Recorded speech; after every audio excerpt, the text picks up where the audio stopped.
Hey everybody, here we are. We're out on the Trail of Tears ride, heading into Pulaski, Tennessee, to grab some lunch. They've set up a spot for us to have lunch at a Trail of Tears Interpretive Museum. They have this here because there were 5 different routes, and at least 2 routes on the Trail of Tears came through Pulaski, Tennessee. It's one of the only spots where so many people came. And I'm riding here. Among this group right here, there's several Native Americans, and I hope to learn from them. I hope to sit down and talk with them at lunch and gain a little bit of knowledge about their perspective of the Trail of Tears. I mean, I know that it was a horrific time, but I want to hear from them and their hearts and souls. And just learn. Just be an observer, a learner. You know, you may have caught this. I think I'm going to have to split this into 2 videos. But the first video, I recorded a guy by the name of Leo who talked about this. I really like Leo. This is not the first time I met him. Seems like a real gentle soul. And among a lot of the Native Americans, there are these super people who are just gentle souls, and they want friendship. He kind of pointed that out.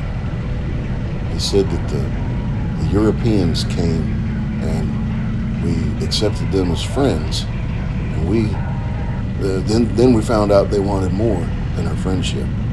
It's basically what he said. And if you want, go back and look at that video. I would love for you to do that. It should be my last video having to do with the Trail of Tears. But in this video, I hope to sit down with some more folks and learn even more about their perspective on a lot of things. Good group of riders here. I don't think you saw them all.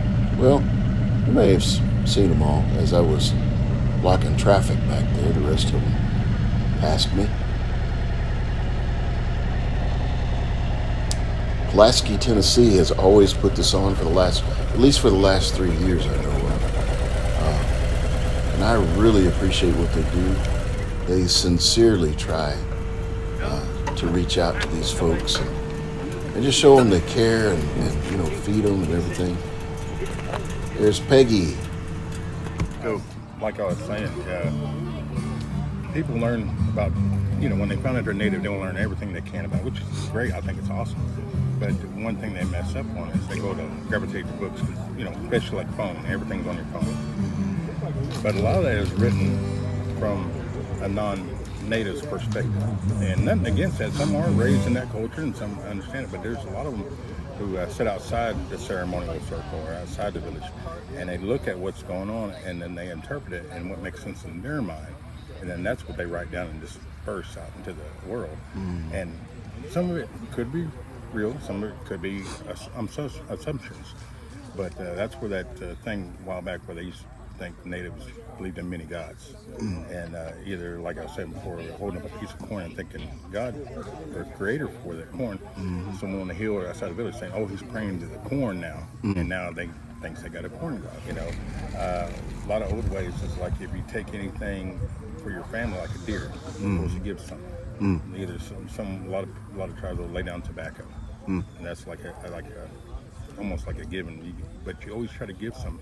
If you take it and not give something back, the creator knows that and he'll quit giving it to you because now you're just being greedy. That's a little bit like tithing. Yeah. Man, I really enjoyed talking with this guy and listening to him.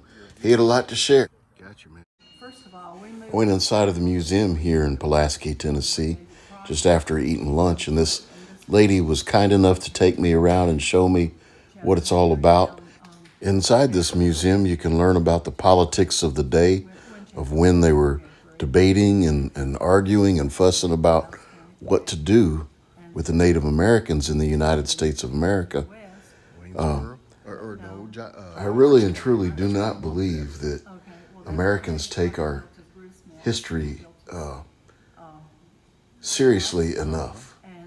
If you look back on what we did to the Native Americans, it would really change your heart about, you know, different people groups. They're not all bad. There's some great people among each different group, and we need to remember that.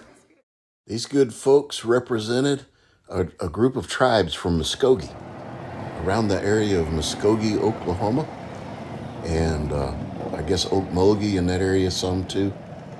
But then we got back on our bikes and started to head out. They would ride on to Corinth, Mississippi. I would depart from them in Lawrence County, the next county over. But I was glad to ride with them from Chattanooga to Lawrence County, Tennessee.